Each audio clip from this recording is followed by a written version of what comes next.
are just communicating with it. Now, if I wanted to change which one was the root, I can do that. But I want to do two things. I want to first change from whatever mode we're using to make sure I'm using spanning tree rapid PVST mode. And then I want to set S1 as the root primary switch. So I'm going to go to my CLI on S1, and I'm going to enable. Then global configuration mode, I will do spanning tree mode rapid PVST. Then I want to do spanning tree.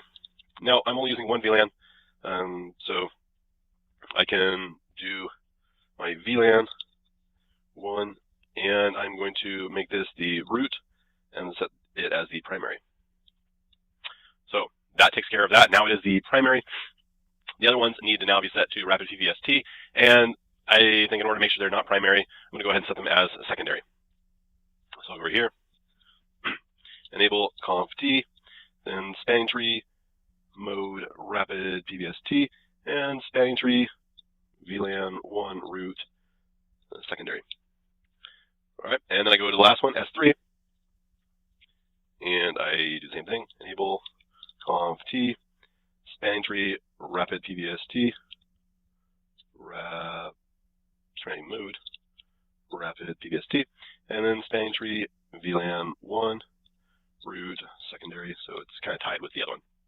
All right, now you can see that we've got it all set up. We have now made it so that S1 is the root bridge, and I can check this by exiting out of my global configuration mode into privilege exec mode, and I can do a show spanning tree, and I can see that this is in fact the root bridge. That means that all of the ports leading out of it are designated ports, and all of the ports from the other switches leading back to it are the root ports. All right, now I have my other 4 devices, and these devices are computers. They're not switches, but it's possible that when a computer is disconnected, someone might plug a switch in there, and that could cause all kinds of problems.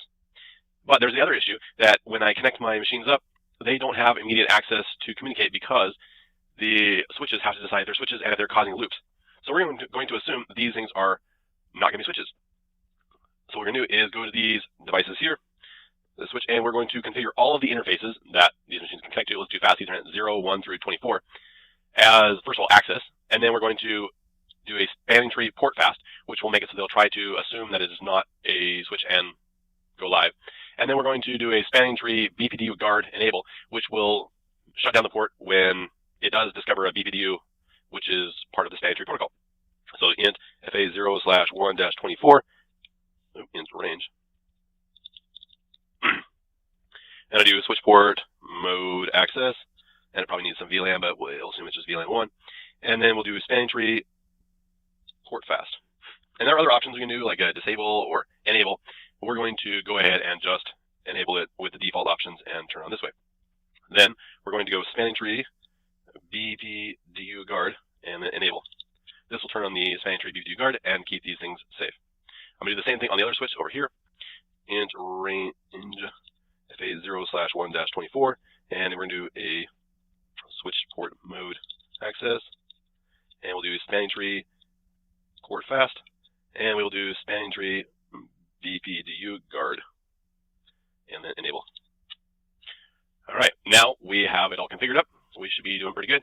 And these interfaces should all be, well, just non-switch, non-bridge ports. Another thing to note about the BPDU guard and port fast. So BPDU guard does that port fast.